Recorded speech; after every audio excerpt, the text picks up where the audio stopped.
Vivimos en una época donde cada vez más personas hablan y cada vez menos se escuchan, donde el debate político se ha convertido en ruido, la democracia en espectáculo y el lenguaje en un instrumento de poder antes que de verdad. Jürgen Habermas lleva décadas diciendo que eso no es inevitable, que tiene una causa precisa y que tiene solución. Lo que construyó fue algo que la filosofía de su tiempo no esperaba. Una teoría de la racionalidad basada no en el individuo que piensa solo, sino en las personas que se comunican entre sí. Una apuesta radical por la idea de que la razón no vive en la mente de un sujeto aislado, sino en el diálogo, en el intercambio de argumentos, en la posibilidad real de llegar a acuerdos que ninguna de las partes podría alcanzar por su cuenta. Heredero de la escuela de Frankfurt, tomó el pesimismo y lo transformó en algo distinto. No los refutó, los reconstruyó. Donde ellos veían una modernidad irrecuperable dominada por la razón instrumental, Habermas vio un proyecto inacabado con recursos propios para corregirse. Una democracia que puede legitimarse no por el poder de quien manda, sino por la calidad del diálogo que la sostiene. Lo que propone es incómodo en un sentido preciso. Exige tomarse en serio la posibilidad de que el otro tenga razón. Y en un mundo que ha convertido la polarización en entretenimiento, esa exigencia es más radical de lo que parece. Un adolescente alemán de 16 años escucha por radio los testimonios de los juicios de Nuremberg, donde se revelan con detalle los crímenes cometidos durante el régimen bajo el cual había crecido, sin entender completamente qué estaba ocurriendo a su alrededor. Esa experiencia marca para siempre la forma en que pensará sobre la sociedad, la razón y la posibilidad de reconstruir una democracia después de la catástrofe total. Jürgen Habermas nace en 1900. 29 entonces, su infancia transcurre completamente bajo el nazismo. Observa el colapso del régimen y la ocupación aliada. Y esa biografía particular lo lleva a preguntarse algo que sus profesores de la escuela de Frankfurt no preguntaban con la misma urgencia, porque no habían vivido la posguerra como jóvenes que debían construir un futuro. De cómo puede reconstruirse una sociedad democrática después de que la razón misma pareció convertirse en un instrumento de dominación absoluta. ¿Hay algo en la razón que pueda resistir su propia corrupción? ¿O debemos abandonarla completamente buscando otras fuentes de crítica social? Esa pregunta organiza toda la obra posterior donde se representa la segunda generación de la teoría crítica. Entonces debe decidirse qué se hereda y qué se transforma de lo recibido de los maestros que habían visto el triunfo del fascismo como confirmación de sus peores sospechas sobre la modernidad. La respuesta que se desarrolla durante décadas de trabajo académico es que la razón no debe abandonarse, sino transformarse. Donde la primera generación vio solo dominación y oscurecimiento progresivo mediante la expansión de la razón instrumental que convierte todo en objeto calculable, se identifica en la comunicación humana un potencial emancipatorio que ninguna forma de dominación puede eliminar completamente, porque está inscrito en la estructura misma del lenguaje que todos usan cotidianamente. Cada vez que alguien habla seriamente buscando que otro entienda lo que dice, en lugar de simplemente manipularlo, está presuponiendo implícitamente que el mejor argumento debe prevalecer sobre el simple ejercicio de poder, que las razones pueden convencer sin necesidad de fuerza, y que el consenso libre es posible aunque sea difícil de alcanzar en condiciones sociales que distorsionan sistemáticamente la comunicación. Esas presuposiciones no son ilusiones idealistas que flotan sin conexión con la realidad, sino compromisos prácticos que se actualizan cada vez que las personas logran ponerse de acuerdo genuinamente sobre algo sin que nadie haya sido forzado. Esa reconstrucción requiere combinar dos tradiciones filosóficas que raramente se mezclaban en su época. La herencia marxista de la teoría crítica, que mantiene la atención a las estructuras de dominación económica y política, y el giro lingüístico de la filosofía analítica, que desplaza el foco desde la conciencia individual hacia el lenguaje como medio donde se constituye el pensamiento. Esa combinación poco usual permite construir un proyecto que mantiene la crítica social característicamente marxista,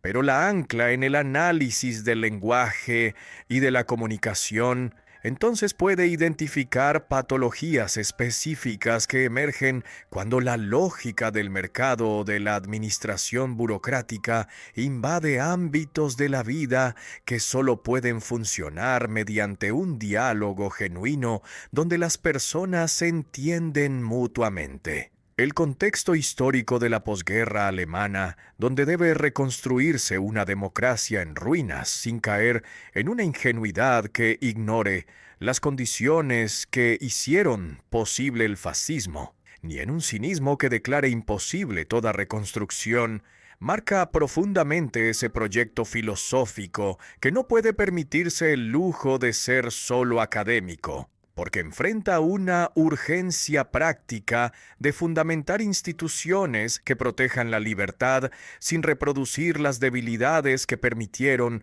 su destrucción previa. Imagina que entras a una tienda buscando comprar pan. No necesitas explicar al vendedor por qué quieres pan. No necesitas justificar moralmente tu deseo.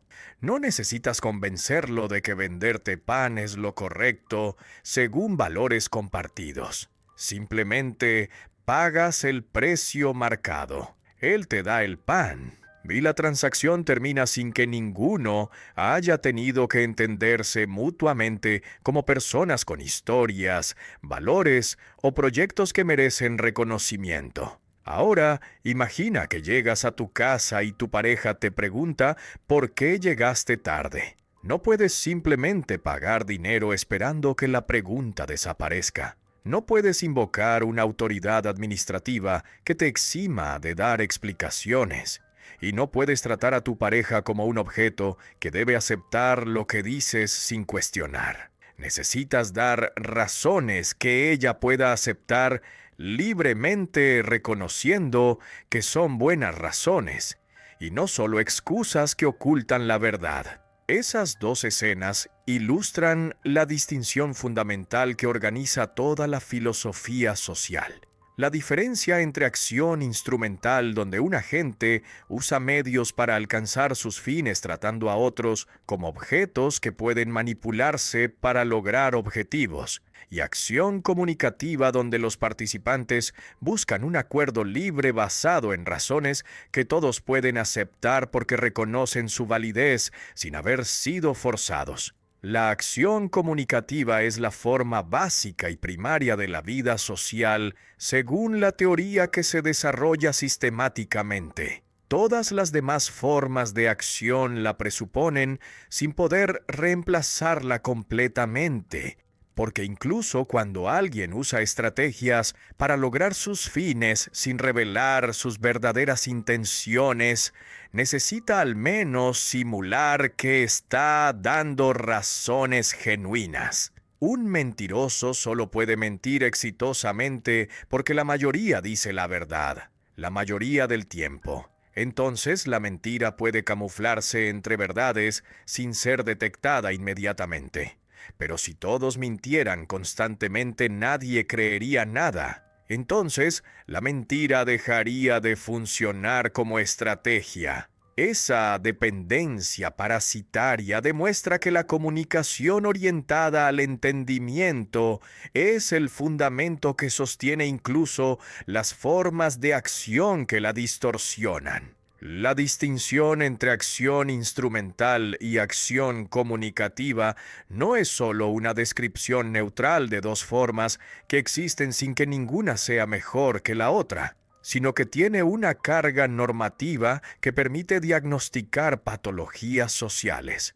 La expansión de la acción instrumental a ámbitos que deberían regirse por la acción comunicativa produce distorsiones específicas que pueden identificarse y criticarse. Cuando la familia se organiza solo según cálculos de eficacia, donde cada miembro trata a los otros como medios para sus fines privados, la familia se desintegra porque lo que la constituye como familia es precisamente la comunicación orientada al reconocimiento mutuo. Cuando la educación se reduce a producir habilidades vendibles en el mercado sin cultivar la capacidad de pensar críticamente sobre valores y sobre el sentido de la vida, la educación fracasa en su función formativa aunque tenga éxito en entrenar trabajadores eficientes. Cuando la política se convierte en pura administración técnica, donde expertos deciden según criterios de eficiencia sin consultar a los afectados, la democracia muere aunque las instituciones formales permanezcan, porque democracia es autogobierno colectivo mediante deliberación pública. ¿Qué ocurre cuando dos personas discuten seriamente sobre algo importante para ambas? No están simplemente intercambiando sonidos, ni están ejecutando rituales vacíos que cumplen sin pensar. Están comprometiéndose implícitamente con algo que trasciende sus voluntades individuales, que lo que dicen puede ser verdadero o falso, independientemente de que les convenga, que las normas que invocan pueden ser correctas o incorrectas sin importar si las prefieren, y que están diciendo genuinamente lo que piensan sin fingir opiniones que no tienen para manipular al otro. Esos tres compromisos con la verdad, con la corrección normativa y con la sinceridad están presentes simultáneamente en cada afirmación seria, aunque nadie los mencione explícitamente, porque forman el trasfondo implícito que hace posible que el lenguaje funcione como medio de entendimiento.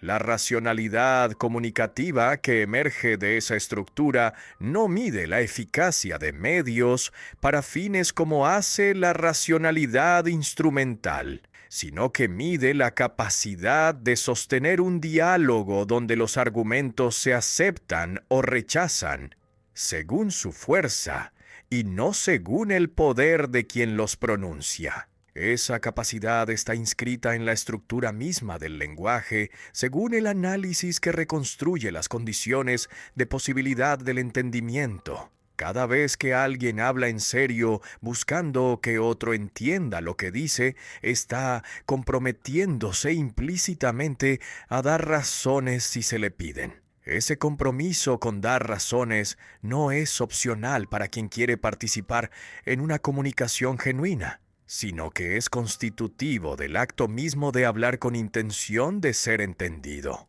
Alguien que dice algo, pero que se niega a dar razones cuando se le piden, está retirándose de la comunicación. Entonces no puede esperar que otros lo entiendan. La racionalidad comunicativa se orienta al entendimiento mutuo y al reconocimiento de pretensiones de validez que pueden cuestionarse y defenderse mediante argumentos en un diálogo que aspira al consenso no forzado. Y esa orientación la diferencia radicalmente de la racionalidad instrumental que solo busca eficacia sin preocuparse por si los afectados entienden o aceptan lo que se hace con ellos. La racionalidad comunicativa no es una ilusión idealista que imagina diálogos perfectos que nunca ocurren en realidad, sino una realidad práctica que se actualiza cada vez que las personas logran ponerse genuinamente de acuerdo sobre algo sin que nadie haya sido forzado. Cada decisión familiar donde todos expresaron sus opiniones, Y finalmente acordaron algo que satisface a todos, aunque requirió concesiones mutuas. Cada acuerdo laboral donde trabajadores y empleadores negociaron de buena fe, y cada norma social que funciona porque la gente la acepta voluntariamente, reconociendo que tiene sentido. Todos esos casos revelan que la comunicación orientada al entendimiento es la base invisible de toda la vida en común. Afirmar que mañana lloverá es hacer algo más complejo de lo que parece. No es simplemente emitir sonidos ni ejecutar un ritual social que se cumple automáticamente sin pensar en lo que se dice. Es comprometerse simultáneamente con tres cosas que pueden cuestionarse separadamente, aunque se presenten juntas en el mismo acto. Primero, que es verdadero que lloverá mañana. Entonces la afirmación corresponde a hechos del mundo objetivo que existen independientemente de quien los afirma. Segundo, que es apropiado decirlo en este contexto. Entonces la afirmación respeta normas sociales que regulan qué puede decirse, cuándo puede decirse y quién puede decirlo. Y tercero, más que quien lo dice realmente piensa que lloverá, entonces no está mintiendo ni fingiendo una creencia que no tiene. Esas tres pretensiones de validez relacionadas con la verdad objetiva, con la corrección normativa y con la sinceridad subjetiva, están presentes implícitamente en todo acto de habla orientado al entendimiento, y reconocer esa estructura triple permite entender por qué la comunicación puede fracasar de tres formas diferentes que requieren respuestas distintas según cuál pretensión se cuestiona. Si alguien cuestiona la verdad preguntando, ¿cómo sabes que lloverá?, está pidiendo evidencias que sostengan la afirmación. Entonces la respuesta apropiada es proporcionar razones que muestren por qué es razonable creer que lloverá, citando pronósticos meteorológicos,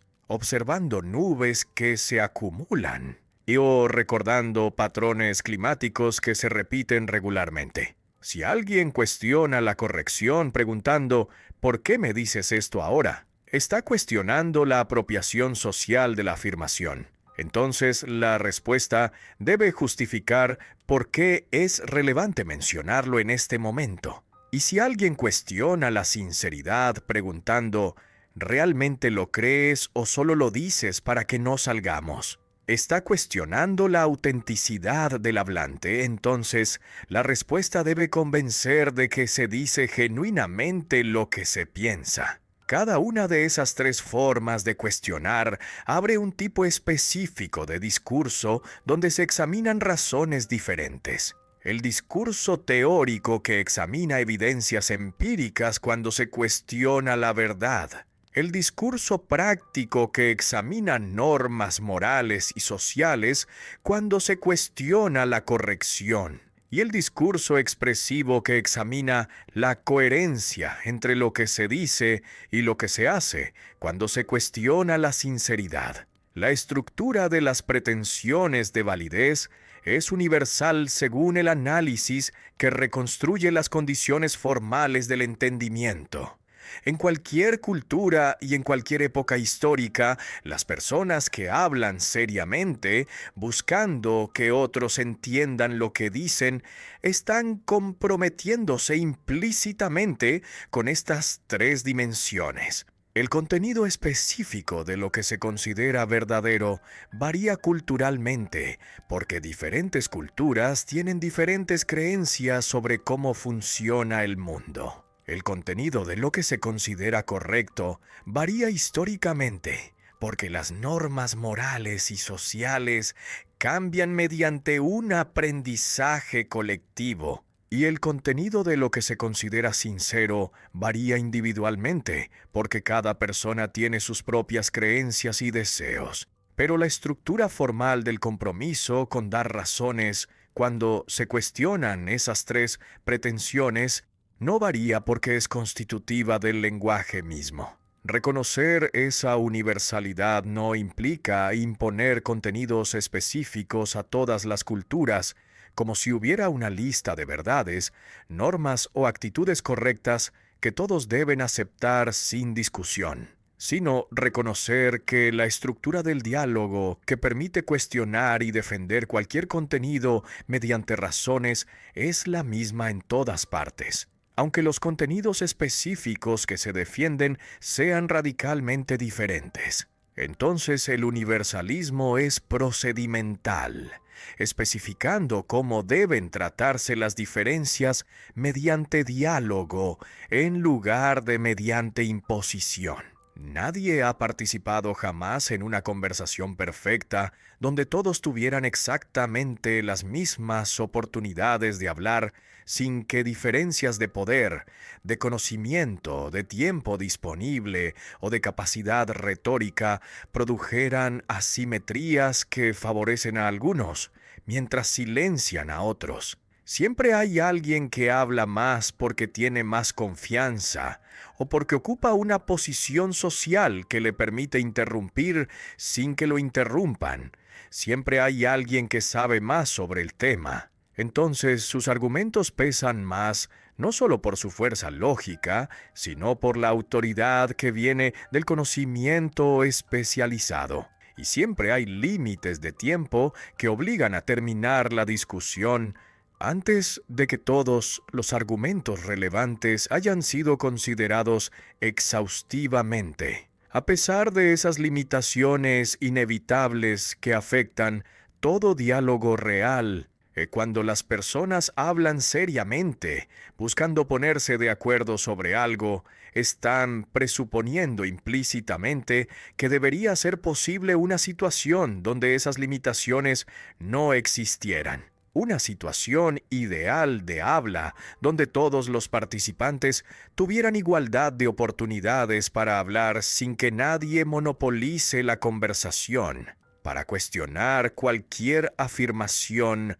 sin que ninguna autoridad esté protegida de crítica, para introducir argumentos nuevos que modifiquen el rumbo de la discusión, y para expresar sus necesidades y deseos sin que presiones externas o internas los obliguen a callar lo que realmente piensan.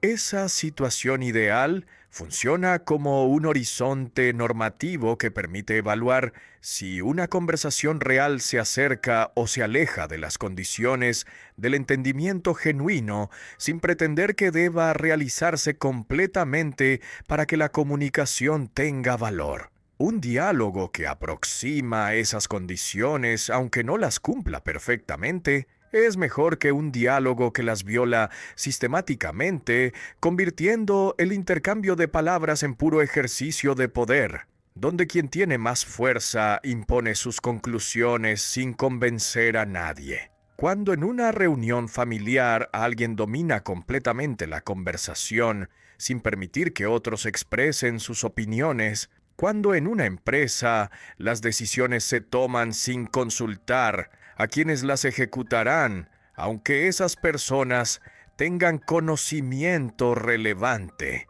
o cuando en un debate público ciertos temas se declaran fuera de discusión porque tocarlos amenazaría intereses poderosos. En todos esos casos la situación real se aleja de la situación ideal. Entonces la comunicación se distorsiona, produciendo acuerdos falsos, que solo se sostienen, mientras el poder que los impuso permanezca activo. Esa distancia entre lo real y lo ideal no es un defecto que debe lamentarse pasivamente, sino un diagnóstico que orienta esfuerzos prácticos de democratización que intentan crear condiciones institucionales que faciliten una participación más igualitaria, sin garantizar nunca una perfección completa. Porque esa perfección es imposible en sociedades reales donde las personas tienen historias diferentes, capacidades diferentes y posiciones sociales diferentes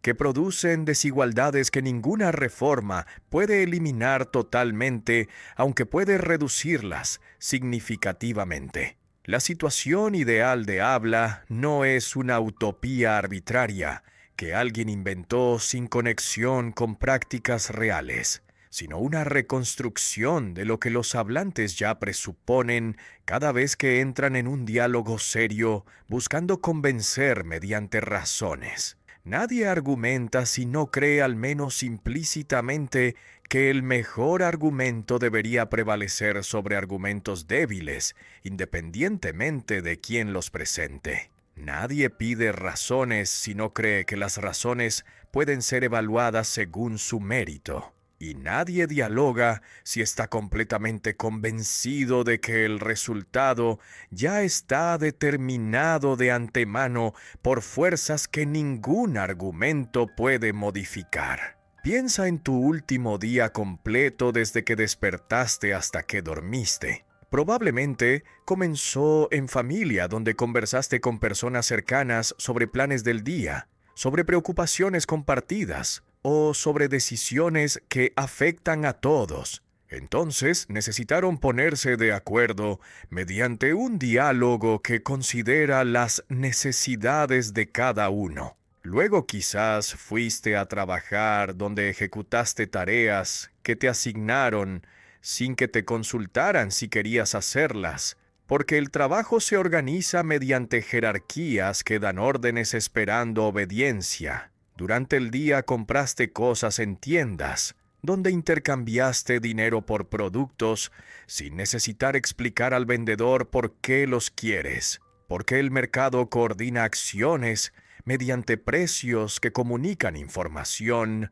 sin requerir que comprador y vendedor se entiendan mutuamente como personas. Y quizás interactuaste con burocracias gubernamentales que procesaron documentos según procedimientos estandarizados que nadie te explicó, porque simplemente debes cumplir con requisitos que la administración establece sin consultar a quienes los padecen. Ese día que mezcla familia, trabajo y mercado y burocracia te movió constantemente entre dos esferas sociales que operan con lógicas radicalmente diferentes. El mundo de la vida formado por la cultura, las normas compartidas y la comunicación cotidiana donde las personas se entienden mediante el lenguaje coordinando sus acciones a través del consenso.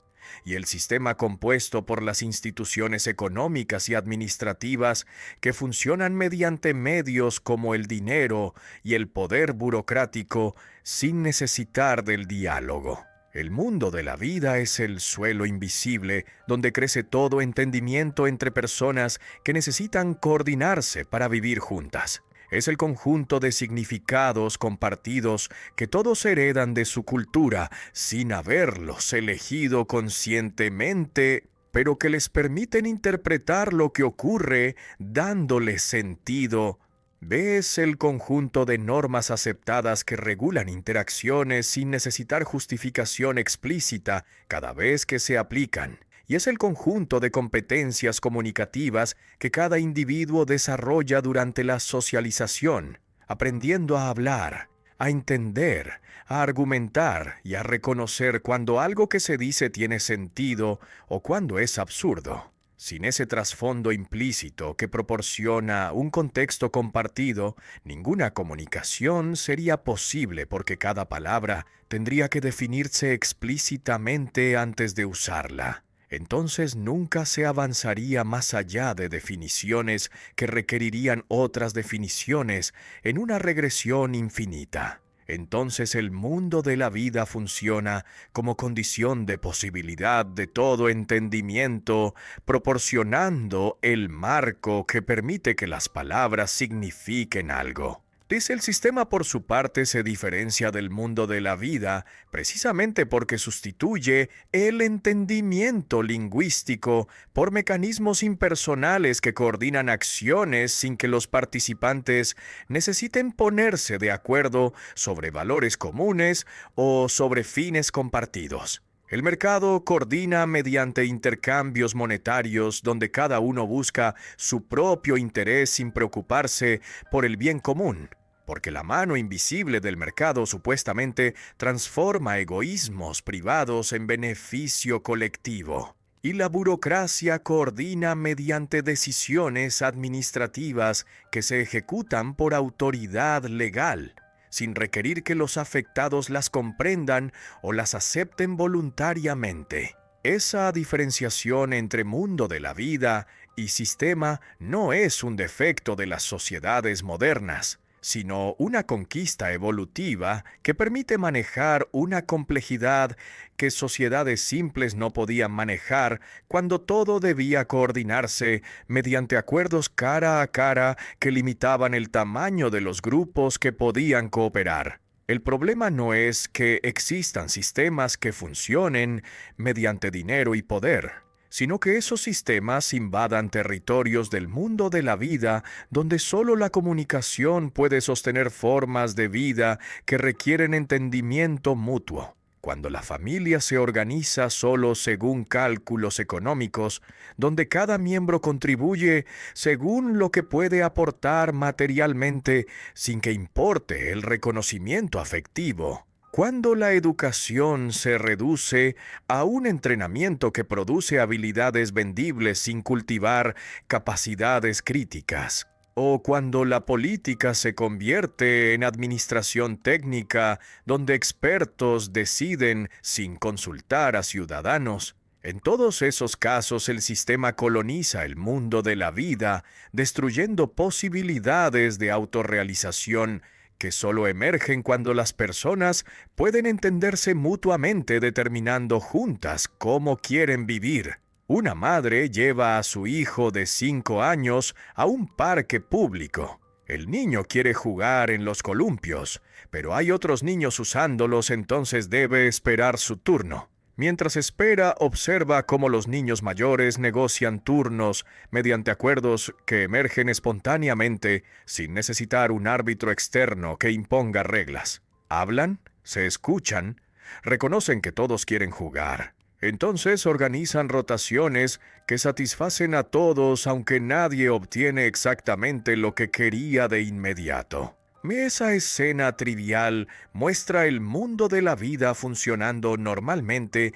mediante una comunicación que coordina sin coerción. Ahora, imagina que un empresario compra el parque, instala torniquetes en los columpios y cobra por minuto de uso. Los niños que tienen dinero pueden jugar cuanto quieran, mientras otros miran desde afuera sin poder participar porque sus familias no pueden pagar. Y la negociación espontánea desaparece, sustituida por un mecanismo de mercado que asigna acceso según capacidad de pago. Esa transformación ilustra lo que ocurre cuando el sistema coloniza el mundo de la vida. La lógica del dinero invade un ámbito que antes se regulaba mediante comunicación. Entonces lo que era espacio de aprendizaje social donde los niños practicaban cooperación se convierte en espacio de consumo. La colonización no ocurre solo en parques, sino en territorios mucho más fundamentales de la existencia humana que solo pueden reproducirse mediante formas de vida sostenidas por una comunicación genuina que reconoce a las personas como agentes capaces de dar y pedir razones. La familia se coloniza cuando las relaciones afectivas se subordinan completamente a cálculos económicos, donde cada miembro vale según lo que aporta materialmente, sin que importe el reconocimiento mutuo que constituye los vínculos familiares. Padres que solo pueden relacionarse con hijos mediante dinero, que les dan sin tiempo para conversar. Parejas que solo se sostienen mientras el balance económico funciona, sin cultivar una comprensión mutua. Y hermanos que compiten por herencias, destruyendo solidaridades. Y la educación se coloniza cuando se reduce a un entrenamiento que produce habilidades vendibles en el mercado laboral, sin cultivar capacidades críticas que permiten cuestionar lo establecido. Escuelas que solo preparan para exámenes estandarizados, sin enseñar a pensar autónomamente. Universidades que solo ofrecen carreras rentables, eliminando humanidades que no producen empleos bien pagados, aunque producen ciudadanos capaces de reflexionar sobre el sentido de la vida. Y estudiantes que solo preguntan si esto viene en el examen, sin preguntarse si lo que aprenden tiene valor intrínseco. La cultura se coloniza cuando el arte se subordina completamente a la industria del entretenimiento que solo produce lo que vende masivamente sin arriesgar obras que desafían al público. Museos que se convierten en parques temáticos donde lo importante es la experiencia instagrameable y no el encuentro genuino con obras que podrían transformar la percepción. Libros que solo se publican si análisis de mercado predice ventas suficientes, y música que solo existe si puede convertirse en un producto que se consume rápidamente. Las relaciones personales se colonizan cuando las aplicaciones de citas convierten el encuentro amoroso en un mercado donde cada persona se presenta como producto que debe venderse, mostrando solo atributos que el algoritmo considera deseables. Y la política se coloniza cuando se reduce a administración técnica, donde expertos deciden según criterios de eficiencia, sin consultar a ciudadanos que deben obedecer políticas que afectan sus vidas sin haber participado en formularla. Entonces la democracia se vacía, aunque las elecciones continúen. Esa colonización produce patologías sociales específicas, que no son solo económicas porque no se resuelven mejorando salarios, ni solo psicológicas porque no se curan con terapia individual, sino que afectan la capacidad misma de las personas de orientarse en el mundo, reconociendo sentido en sus vidas. Pérdida de sentido cuando las tradiciones culturales se mercantilizan. Anomia cuando las normas sociales se debilitan porque ya no se sostienen en un consenso comunicativo, sino en simple imposición legal. Y fragmentación de identidades cuando la vida queda reducida a roles funcionales que deben ejecutarse eficientemente sin espacio para una autenticidad que exprese quién es uno realmente. La colonización no es inevitable ni irreversible, sino resultado de procesos históricos que pueden identificarse y resistirse. Reconocer dónde la lógica del sistema ha invadido ámbitos que deberían regirse por comunicación es el primer paso para defender esos ámbitos, creando espacios donde el diálogo puede funcionar sin ser constantemente interrumpido por imperativos económicos o administrativos. ¿Dónde ocurre la política real? La respuesta obvia señala al Parlamento, donde se aprueban leyes, al Palacio Presidencial, donde se toman decisiones ejecutivas, o a las Cortes, donde se interpretan constituciones. Pero hay otro lugar menos visible donde ocurre algo igualmente político, aunque no tenga poder directo para aprobar nada. La esfera pública, donde ciudadanos que no ocupan cargos oficiales se reúnen como público para discutir asuntos de interés común, formando opiniones que luego ejercen presión sobre quienes tienen poder formal, obligándolos a justificar sus decisiones ante audiencias que pueden cuestionar, criticar y eventualmente rechazar políticas que no resisten el examen público de razones.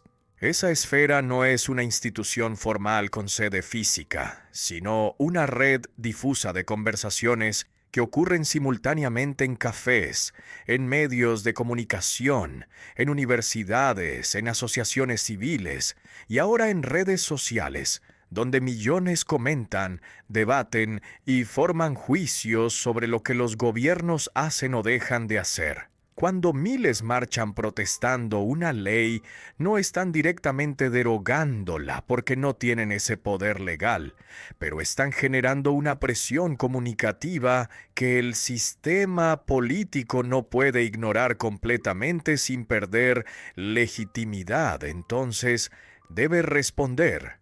ya sea justificando mejor la política o modificándola. La esfera pública es el espacio social donde se forma la opinión pública mediante un intercambio de argumentos que circulan libremente sin estar subordinados al Estado, que podría censurar lo que amenaza su poder, ni al mercado que podría silenciar lo que daña sus intereses.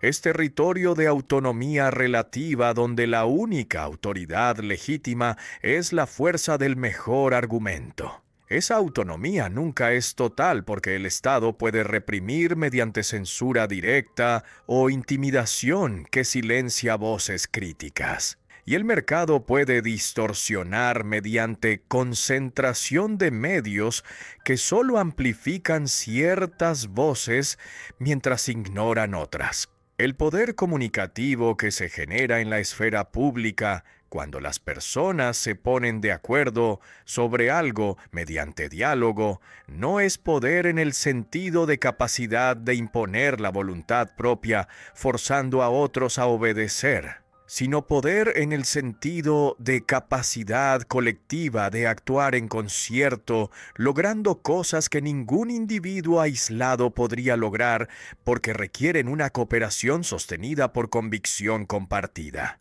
Ese poder comunicativo no fabrica leyes directamente porque solo el Parlamento tiene autoridad legal para legislar. No ejecuta políticas porque solo el gobierno tiene un aparato administrativo que puede implementar decisiones. Y no juzga casos porque solo las Cortes tienen autoridad judicial.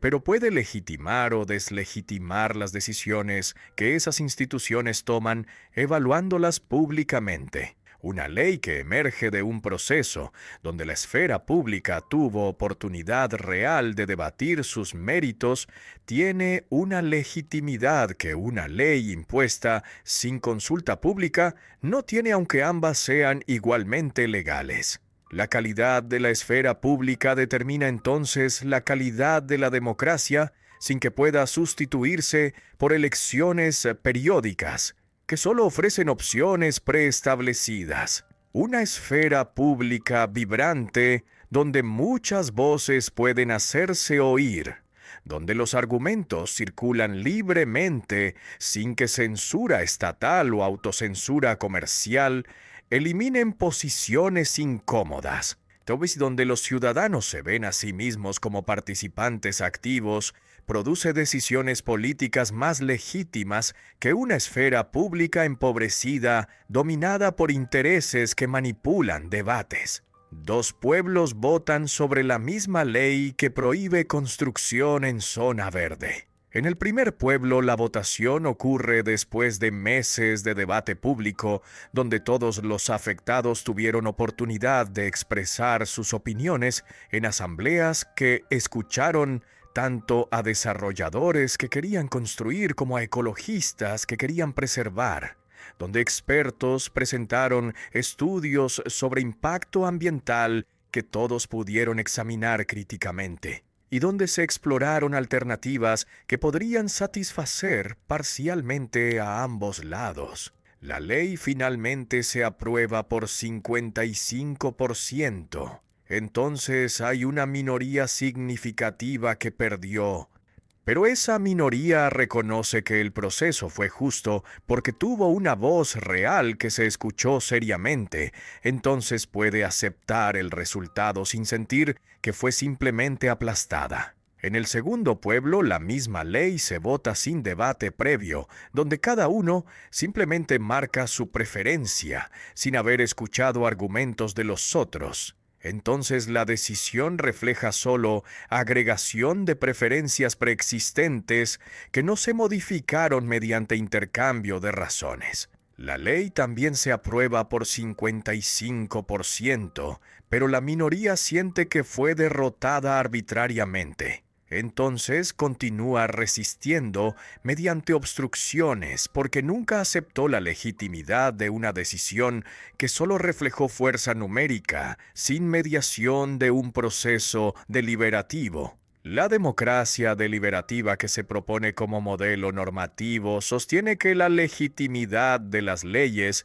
no depende solo de que la mayoría las apruebe contando votos, sino de la calidad del proceso de debate que las produjo. Entonces, una ley es legítima cuando emerge de procedimientos discursivos inclusivos donde todos los afectados tuvieron oportunidad real de participar, donde los argumentos relevantes tuvieron acceso genuino al debate y donde hubo tiempo suficiente para que las razones circularan, permitiendo que la gente reflexionara sobre ellas. El voto sigue siendo necesario para tomar decisiones finales, porque no siempre se alcanza un consenso que satisfaga a todos. Entonces debe haber un procedimiento que permita decidir a pesar de desacuerdos persistentes, pero ese voto solo tiene valor democrático genuino si está precedido por un proceso de deliberación pública donde las razones a favor y en contra fueron consideradas con una seriedad que permite aprender de argumentos ajenos, modificando posiciones iniciales cuando se reconoce que otros tenían razones mejores. La democracia deliberativa se diferencia tanto de la democracia puramente agregativa, que solo cuenta votos sin preocuparse por cómo se formaron las preferencias, como de la democracia elitista que delega todas las decisiones importantes en expertos que supuestamente saben mejor que los ciudadanos comunes qué conviene hacer. Contra la agregación simple sostiene que las preferencias no son datos naturales que simplemente existen, esperando ser contados, sino que se forman socialmente mediante procesos de comunicación. Entonces, mejorar la calidad de esos procesos puede mejorar la calidad de las preferencias que emergen.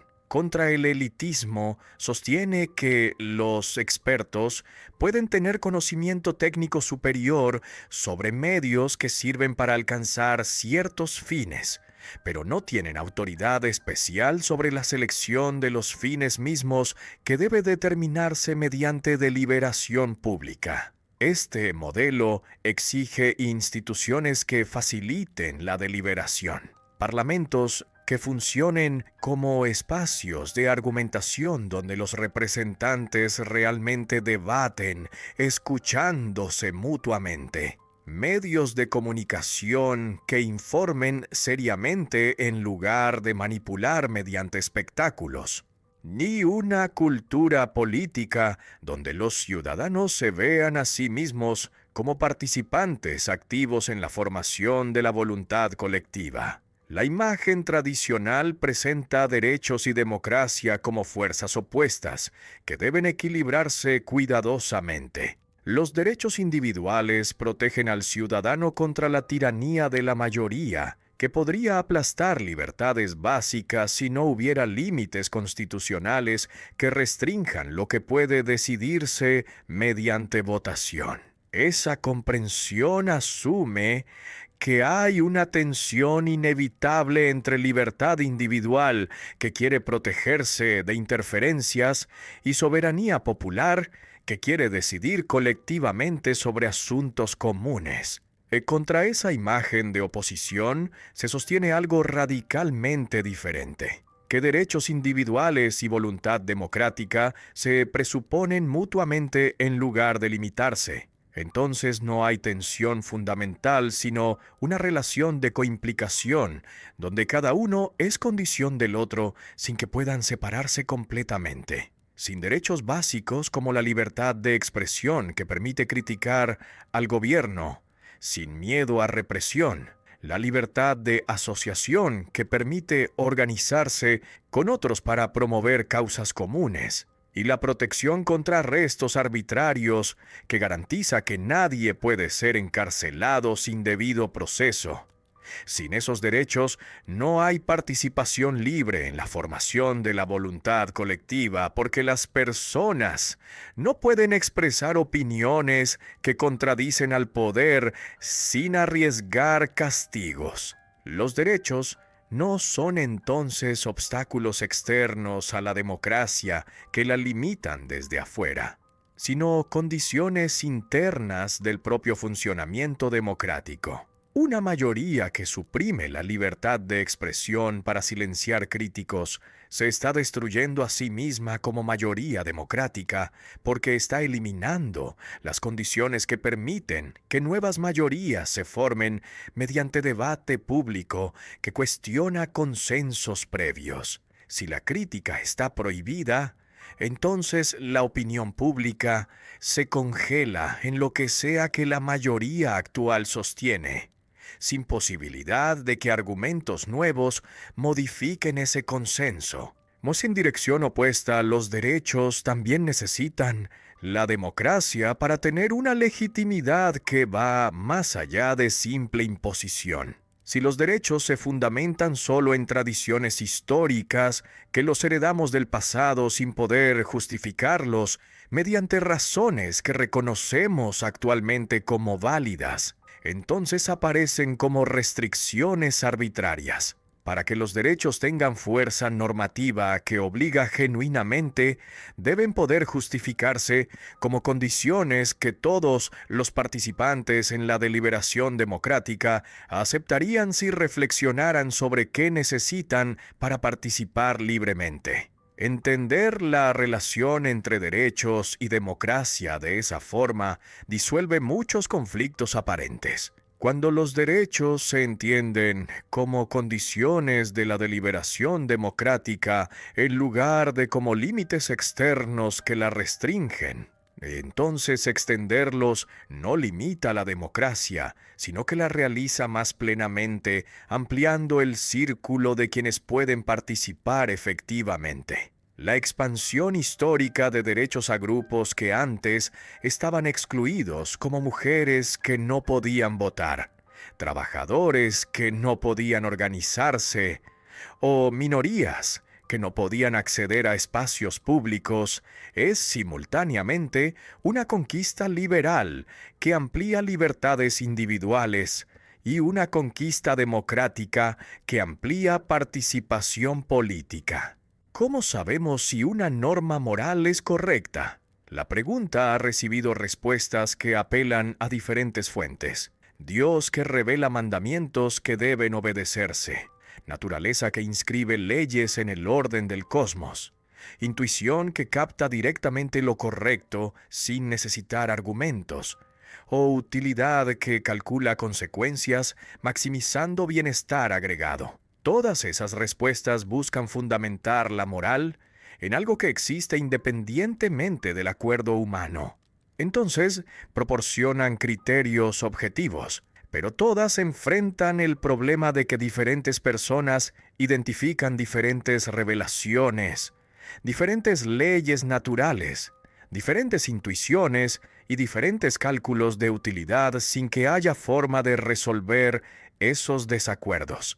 La ética del discurso propone una solución diferente, que no busca contenidos morales sustantivos que todos deben aceptar, sino que establece un procedimiento mediante el cual las normas pueden justificarse. Una norma moral es válida solo si todos los afectados por ella podrían aceptarla libremente en un diálogo racional sin coacción, donde cada uno pudiera expresar sus intereses, examinando las consecuencias de la norma desde su propia perspectiva. Ese criterio de aceptabilidad universal no apela a un legislador moral único que dicta lo correcto desde una posición privilegiada, ni confía en intuiciones individuales que podrían ser simples prejuicios. La legitimidad ética surge del procedimiento discursivo mismo, donde se examinan públicamente las razones que sostienen normas propuestas. No hay autoridad externa que dicte lo correcto, sino que lo correcto es lo que resiste el examen público de razones donde todos los afectados pueden objetar si encuentran que la norma viola sus intereses legítimos. Una norma que solo beneficia a algunos, mientras perjudica a otros sin que los perjudicados puedan compensarse mediante ventajas en otras dimensiones, no podría aceptarse en un diálogo genuino donde los perjudicados tienen una voz real que debe escucharse seriamente. Entonces esa norma carece de validez moral, aunque tenga poder social que la impone. La diferencia entre validez y poder es crucial. Algo puede tener poder sin tener validez cuando se impone mediante fuerza que obliga a obedecer sin convencer a nadie. Y algo puede tener validez sin tener poder cuando las razones que lo sostienen son convincentes aunque nadie tenga capacidad material de implementarlo. Esta ética es universalista, pero no impone contenidos sustantivos que especifican qué normas concretas deben regir en todas las sociedades, sin considerar diferencias culturales. No dice que todas las culturas deben organizar la familia de la misma forma, que deben tener las mismas concepciones sobre propiedad, o que deben valorar las mismas virtudes individuales. Lo que establece es el procedimiento mediante el cual las normas pueden justificarse mostrando que son aceptables para todos los afectados cuando se las examina en un diálogo donde nadie está excluido de antemano. El universalismo es entonces procedimental, especificando cómo deben tratarse las diferencias mediante diálogo inclusivo, en lugar de ser sustantivo, imponiendo contenidos que todas las culturas deben adoptar, renunciando a sus propias tradiciones. La filosofía moderna comienza con un sujeto solitario que piensa. Descartes duda de todo excepto de que está dudando. Entonces descubre en el pensamiento mismo la certeza fundamental que no puede cuestionarse. Y desde esa certeza intenta reconstruir el conocimiento del mundo externo que permanecía incierto. Esa estrategia que domina siglos de filosofía trata al sujeto individual como punto de partida que no necesita explicación, porque simplemente se encuentra a sí mismo pensando sin poder ir más atrás hacia condiciones que hicieron posible ese pensamiento. Ese paradigma de la filosofía de la conciencia centrada en el sujeto individual enfrenta problemas que nunca resuelve satisfactoriamente. ¿Cómo puede saberse que otros tienen mentes si solo se los conoce externamente?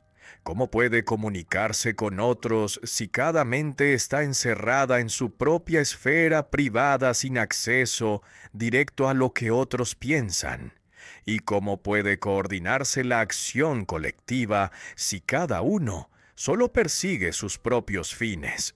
El paradigma del lenguaje y de la comunicación que se propone como sustituto invierte completamente esa imagen. El yo no es punto de partida autónomo que existe antes de toda relación social, sino resultado de procesos de socialización comunicativa que preceden a cualquier conciencia individual, porque nadie se convierte en sujeto capaz de pensar y actuar sin haber sido socializado mediante un lenguaje que aprendió de otros que ya estaban ahí cuando nació. Entonces lo introdujeron en un mundo de significados compartidos sin los cuales no podría orientarse.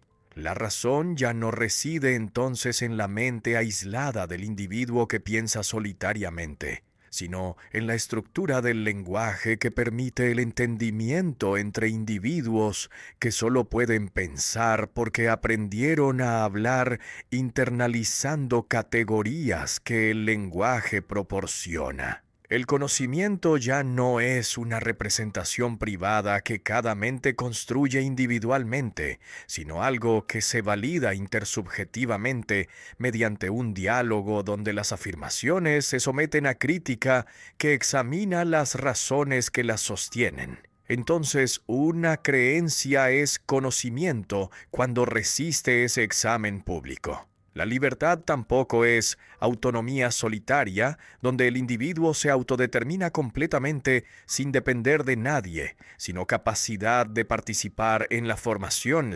comunicativa de la voluntad colectiva, donde todos los afectados pueden contribuir a debates que determinan normas que regularán sus vidas. Entonces la libertad requiere condiciones sociales que faciliten esa participación. El paradigma comunicativo no niega al sujeto, sino que lo comprende de forma diferente, reconociendo que cada persona es simultáneamente producto de la comunicación que la socializó, enseñándole lenguaje, valores y competencias, y a gente capaz de tomar una postura crítica frente a esa socialización, cuestionando lo que aprendió cuando reconoce que las normas heredadas violan principios que todos podrían aceptar si los examinaran reflexivamente. Esa tensión entre ser formado por el lenguaje que se hereda pasivamente y ser capaz de usar el lenguaje críticamente para transformar lo heredado es la estructura básica de la subjetividad moderna.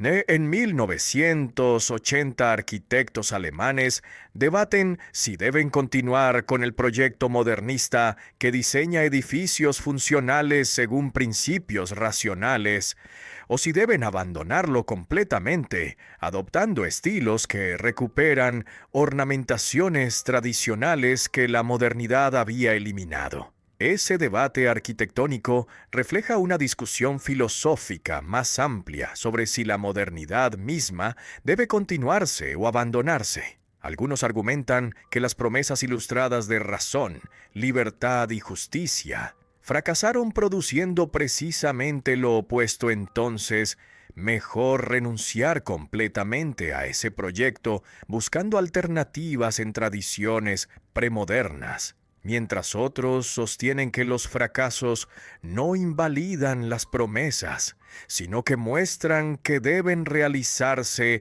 más radicalmente. La intervención en ese debate sostiene una posición que rechaza ambos extremos. La modernidad es un proyecto inacabado pero no fallido. Entonces sus promesas de razón, libertad y justicia siguen siendo válidas y no deben abandonarse, aunque su realización haya sido parcial y distorsionada por procesos que redujeron la razón a simple cálculo instrumental, la libertad a simple ausencia de restricciones legales sin condiciones materiales que la hagan efectiva, y la justicia a simple igualdad formal que ignora desigualdades reales. Rechazar la modernidad completa por sus fracasos es tan problemático como celebrarla sin reconocer sus patologías. Quienes la rechazan completamente olvidan que muchas conquistas que hoy damos por supuestas, como la abolición de la esclavitud,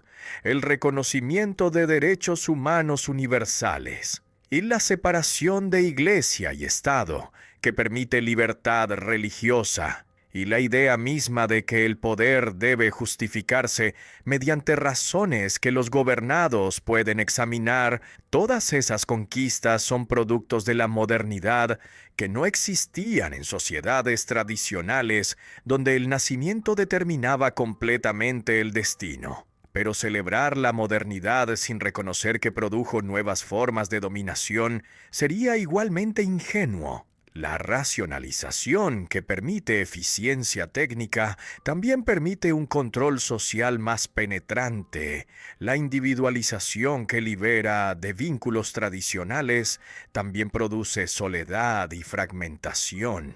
Y la diferenciación funcional que permite especialización también produce alienación cuando las personas quedan reducidas a roles que ejecutan sin poder participar en decisiones. Pues el problema no es la razón en sí, sino la reducción de la razón a su dimensión meramente instrumental que solo calcula medios para fines sin preguntarse si los fines mismos son valiosos. Cuando la racionalidad se identifica solo con la eficacia técnica, entonces efectivamente se convierte en un instrumento de dominación. Pero esa reducción no agota las posibilidades de la razón, porque la racionalidad comunicativa que se orienta al entendimiento mutuo ofrece un potencial emancipatorio que ninguna crítica a la razón instrumental puede eliminar completamente. Defender la modernidad no significa entonces defender el capitalismo que reduce todo a mercancía, ni defender el Estado burocrático que procesa poblaciones según criterios de eficiencia administrativa. Significa defender las instituciones y las prácticas que permiten la crítica pública de esas mismas instituciones cuando funcionan mal. El aprendizaje social que transforma normas cuando se reconoce que producen injusticias, y la transformación democrática que ajusta políticas según necesidades que emergen cuando las personas pueden expresarse libremente. La primera generación de la Escuela de Frankfurt observa el triunfo del fascismo en Alemania, el estalinismo en la Unión Soviética, y el avance de la industria cultural en Estados Unidos, entonces, concluye que todas las salidas están bloqueadas. El capitalismo produjo fascismo mediante una crisis económica que empujó a masas desesperadas hacia líderes autoritarios. El socialismo degeneró en un totalitarismo que eliminó toda libertad, y la cultura se mercantilizó completamente. Entonces, ya no puede cumplir una función crítica. De ese diagnóstico pesimista que ve solo oscurecimiento progresivo, sin identificar posibilidades reales de emancipación, se hereda pero se transforma, reconociendo que mantiene intuiciones importantes sobre la dominación que caracteriza las sociedades modernas. La crítica de la razón instrumental que muestra cómo el pensamiento calculador invade territorios donde debería gobernar el diálogo. El diagnóstico de la industria cultural que revela cómo los medios masivos manipulan conciencias, y la atención a nuevas formas de control social que operan mediante normalización, todas esas intuiciones siguen siendo relevantes. Sin embargo, se rechaza el pesimismo radical porque ese pesimismo termina siendo impotente. Una teoría que solo denuncia sin ofrecer criterios normativos que permitan distinguir entre situaciones peores y mejores, y sin mostrar posibilidades prácticas de transformación. Esa teoría no puede orientar luchas reales porque no indica qué vale la pena defender, ni cómo podría defenderse efectivamente. Entonces solo produce una desesperanza que paraliza. Donde la primera generación vio solo dominación que se totaliza eliminando toda resistencia posible, la segunda identifica en la estructura de la comunicación un potencial que ninguna dominación puede eliminar completamente porque está inscrito en el lenguaje mismo. Cada vez que alguien busca genuinamente convencer a otro mediante razones en lugar de simplemente manipularlo, está actualizando una posibilidad de entendimiento que presupone igualdad de los participantes. Esa convicción de que hay recursos comunicativos disponibles en la propia sociedad permite reconstruir la teoría crítica sobre bases que no son puramente negativas denunciando lo que está mal, sin poder señalar caminos que podrían mejorar situaciones. Esa reconstrucción no abandona la radicalidad de la crítica, sino que la hace más efectiva proporcionándole fundamentos normativos que no dependen de utopías que nadie puede alcanzar. Los criterios normativos se extraen de las prácticas comunicativas que todos reconocen cuando funcionan bien. Identificar los recursos que existen aunque están bloqueados o distorsionados permite orientar luchas que no buscan crear desde cero algo completamente nuevo, sino que buscan realizar más plenamente posibilidades que ya están ahí latentes. Democratizar instituciones para que más voces tengan acceso real a decisiones.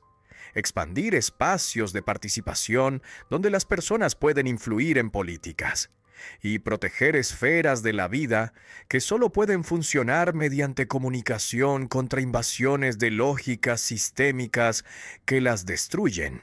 Durante décadas el pensamiento se mantiene firmemente secular, rechazando cualquier papel público para la religión que debe privatizarse completamente, retirándose a conciencias individuales sin influir en debates políticos.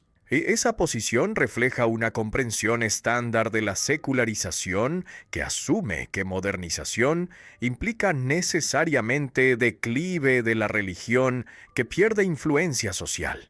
Pero en obras más recientes esa posición se matiza reconociendo algo que la Europa secularizada frecuentemente olvida: que las tradiciones religiosas no han desaparecido ni parecen destinadas a desaparecer próximamente, que portan contenidos morales y reservas de sentido que nutren motivaciones solidarias sin las cuales las sociedades democráticas no pueden sostenerse, y que excluir esas tradiciones del debate público empobrece la deliberación democrática, eliminando voces que podrían contribuir perspectivas valiosas sobre problemas que la razón instrumental no puede resolver por sí sola. La secularización de las instituciones políticas no exige entonces la privatización completa de la religión ni su silenciamiento en la esfera pública. El Estado debe permanecer neutral sin privilegiar ninguna doctrina religiosa específica. Entonces, no puede legislar basándose directamente en revelaciones. Pero eso no significa que los ciudadanos religiosos deban autocensurarse eliminando de su discurso público cualquier referencia a convicciones que fundamentan sus posiciones morales. Lo que se propone es una complementariedad entre razón secular y pensamiento religioso, donde ambos acepten las reglas del debate racional e inclusivo. Los ciudadanos religiosos pueden introducir sus convicciones en el debate, ofreciendo razones que conectan con sus tradiciones sin ocultar esas conexiones. Pero deben estar dispuestos a traducir esas convicciones a un lenguaje accesible para quienes no comparten esas tradiciones. Entonces, pueden examinar las razones que se ofrecen sin necesitar aceptar las premisas religiosas. En dirección opuesta, los ciudadanos seculares deben estar dispuestos a aprender de tradiciones que han acumulado sabiduría moral durante siglos. La dignidad humana que se invoca en declaraciones seculares de derechos tiene raíces en concepciones religiosas sobre el valor infinito de cada persona. Entonces, despreciar esas raíces sería una ingenuidad que ignora que muchos recursos normativos que la modernidad usa vienen de tradiciones que pretende haber superado completamente. La apertura a la religión que se propone no contradice la defensa de la razón comunicativa, sino que la profundiza, reconociendo que excluir voces religiosas del debate público produce empobrecimiento, porque elimina perspectivas que podrían enriquecer deliberaciones sobre dilemas morales donde la razón instrumental no proporciona orientación suficiente. Reconocer el potencial semántico de las tradiciones religiosas sin renunciar a la exigencia de que todo lo que se propone en el debate público debe poder justificarse mediante razones que otros puedan examinar, amplía los recursos disponibles para enfrentar desafíos morales. Una empresa europea traslada su producción a un país asiático donde los salarios son 10 veces menores y las regulaciones ambientales prácticamente no existen. Los trabajadores europeos pierden empleos. Los trabajadores asiáticos ganan empleos que pagan miserablemente según estándares europeos, aunque mejoran su situación previa. Y el medio ambiente se degrada porque nadie regula vertidos tóxicos. Esa escena que se repite millones de veces en la economía globalizada ilustra el problema central. El Estado-nación ya no puede regular efectivamente procesos económicos que trascienden sus fronteras.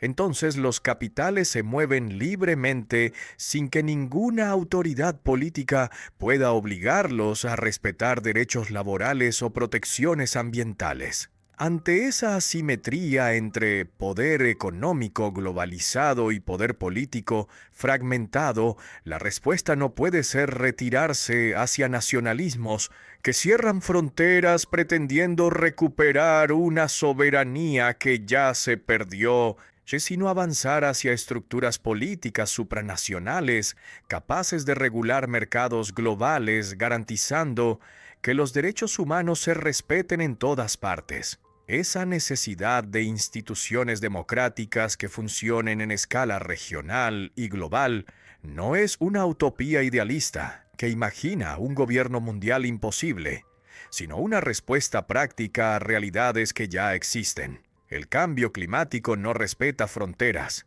Entonces las emisiones de un país afectan a todos los demás. Los flujos migratorios cruzan continentes empujados por guerras y por pobreza que ningún país puede resolver solo. Y la especulación financiera que mueve billones instantáneamente desestabiliza economías nacionales que no pueden defenderse individualmente. Todos esos problemas trascienden la capacidad de los estados nacionales. La democracia deliberativa tampoco puede limitarse al Estado-nación cuando las decisiones económicas y ecológicas que países poderosos toman afectan a poblaciones enteras en otros continentes sin que esas poblaciones tengan voz.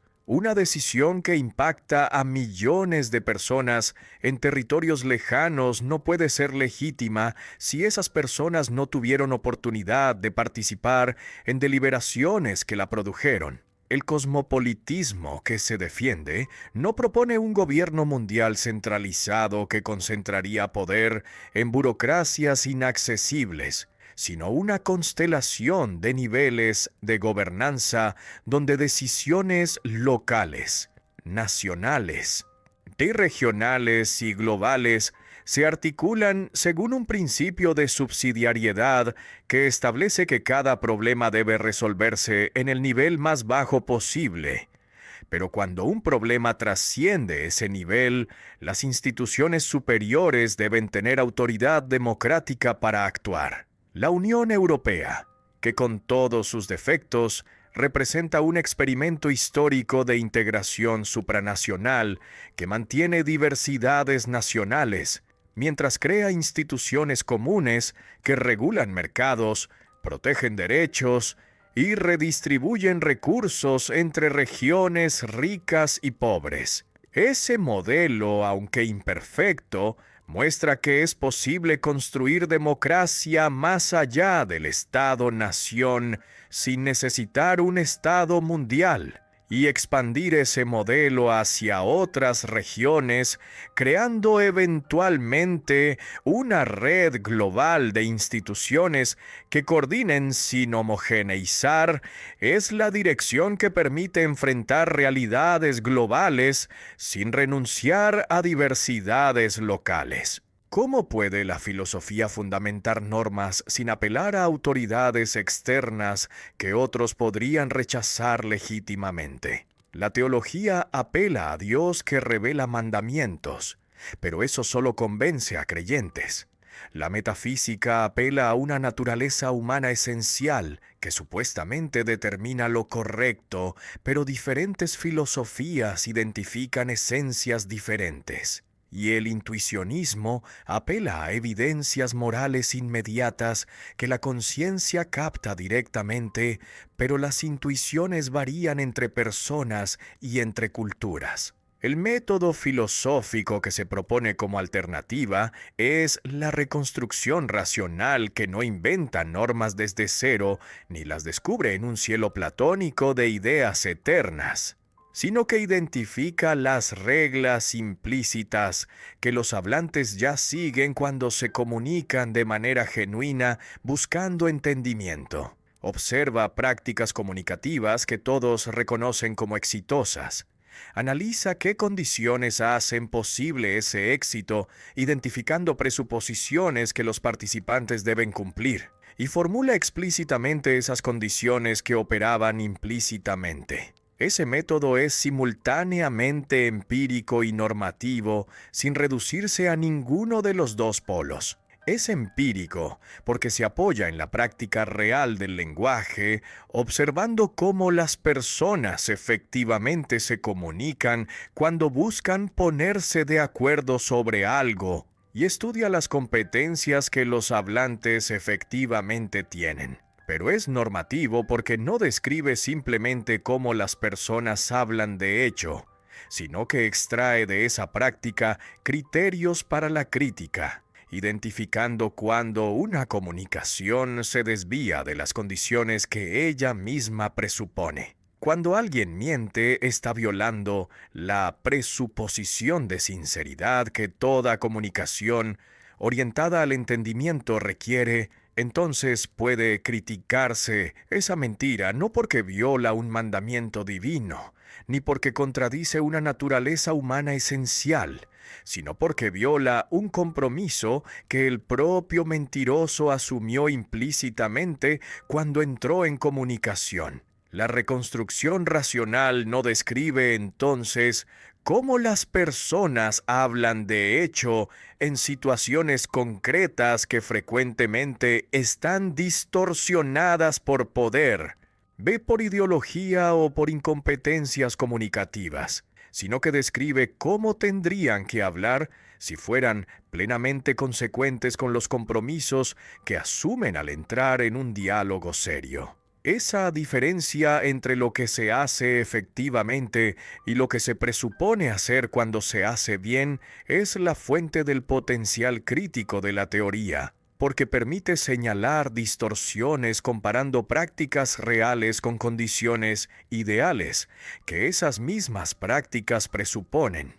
El método no es entonces puramente descriptivo, porque no se limita a registrar lo que ocurre sin evaluarlo, ni es puramente prescriptivo, porque no impone desde afuera normas que nadie sigue realmente, ni sino que es reconstructivo extrayendo de prácticas imperfectas las condiciones de perfección que esas mismas prácticas invocan. Entonces puede usarse para criticar sin necesitar salir completamente de la realidad hacia ideales que no tienen conexión con lo que las personas efectivamente hacen. Legisladores brasileños debaten una reforma que afectará a millones de personas. Algunos argumentan que la legitimidad viene de tener mayoría parlamentaria que puede aprobar lo que quiera porque fue elegida democráticamente. Otros objetan que la mayoría no consultó a los afectados mediante audiencias públicas donde pudieran expresar preocupaciones. Entonces, aunque la mayoría tenga poder legal para aprobar cualquier cosa, esa aprobación carecería de legitimidad genuina porque no emerge de un proceso deliberativo. Ese segundo argumento que exige deliberación pública como condición de legitimidad democrática está usando conceptos que vienen directamente de la teoría, aunque quienes los usan probablemente no leyeron los libros técnicos. La distinción entre poder y validez, la idea de que el voto solo es democrático si está precedido por deliberación inclusiva, y el criterio de que todos los afectados deben poder participar, son todas ideas que se han convertido en lenguaje común de debate sobre calidad democrática. La filosofía es hoy referencia central en teoría política que diseña instituciones participativas. En filosofía del derecho que fundamenta sistemas jurídicos mostrando cómo derechos y democracia se coimplican. En sociología que diagnostica patologías contemporáneas, identificando dónde el sistema coloniza el mundo de la vida. Hay en ética aplicada que enfrenta dilemas sobre biotecnología, medio ambiente o justicia global. Esos conceptos organizan debates en contextos académicos y políticos de todo el mundo, porque proporcionan herramientas para pensar problemas que las democracias contemporáneas enfrentan. La insistencia en que la razón comunicativa es la base de la convivencia libre y justa sigue siendo una respuesta influyente tanto al escepticismo, que niega toda posibilidad de fundamentación racional de la moral y de la política, como al autoritarismo y al populismo contemporáneos que sustituyen el debate de razones por el ejercicio directo del poder que se justifica invocando una voluntad del pueblo sin verificar si esa voluntad se formó libremente mediante deliberación. Los desafíos del siglo XXI confirman la relevancia del proyecto que se desarrolló durante décadas. La crisis de la democracia representativa, donde ciudadanos sienten que sus votos no importan porque las decisiones importantes se toman en instancias que escapan control democrático. La manipulación de la opinión pública mediante redes sociales que crean burbujas donde cada uno solo escucha lo que confirma sus prejuicios. La erosión de la esfera pública por una polarización extrema que convierte el debate en guerra, y la necesidad de cooperación global frente a amenazas planetarias como el cambio climático. Todos esos problemas exigen precisamente lo que se ha defendido durante décadas: más deliberación pública que permita formación reflexiva de opiniones, más inclusión que garantice que voces marginadas puedan hacerse oír, y más instituciones que faciliten el entendimiento mutuo creando espacios donde el diálogo puede funcionar, y menos sustitución del diálogo por mecanismos que anulan la capacidad de las personas de determinar colectivamente su propio destino.